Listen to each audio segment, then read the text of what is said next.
જય માતાજી, રામ રામ ડાયરા ને આપણે જવાનું છે રણુજા. તો આપણને ધમભાઈ ને રવિભાઈ મેકવા આવી ગયા છે BMW લઈને. એમની ધમભાઈ ને રવિભાઈ આપણને બાય બાય કરી નીકળી ગયા. રામદેવ પીર ના દર્શન કરીને અમારે બધાને જવાનું છે રણુજા. તો અમે બધા દર્શન કરીને નીકળી ગયા. પછી અમારું તુફાન આવી ગયું તો અમે તુફાનમાં બેસી ગયા.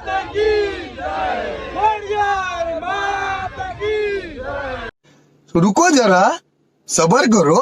પછી અમે બધા કરી દીધી રામદેવ પીર મહારાજ ની ધૂન ચાલુ. મેન હજુભાઈ ને બધા પછી બોટાદ ને બાય બાય કરી નીકળી ગયા.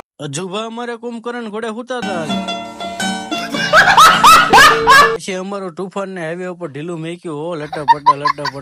चले एक काम कर 200 रुपए दे और 50 रुपए काट ओवर एक्टिंग कर. પછી અમે 10-15 નું ટોલ નાકું ભરી નીકળી ગયા. જામુડા ની બહાટી બોલાવી દીધી હજુભાઈ ને મેં ને કિરણભાઈ ને. ત્યાં પહોંચી ગયા અમે રાજસ્થાન ની બોર્ડરે. ગુજરાત ને બાય બાય કહી ત્યાં એક આવી ગઈ રામદેવ પીર મહારાજ ની જગ્યા. પછી અમે ઉભા રહી ગયા હોલ્ડ કરવા. 9 વાગી ગયા હતા ને અમે બધા ઉભા રહી ગયા હોલ્ડ કરવા, કેમ કે બધાને ફ્રેશ થવાનું હતું એટલે.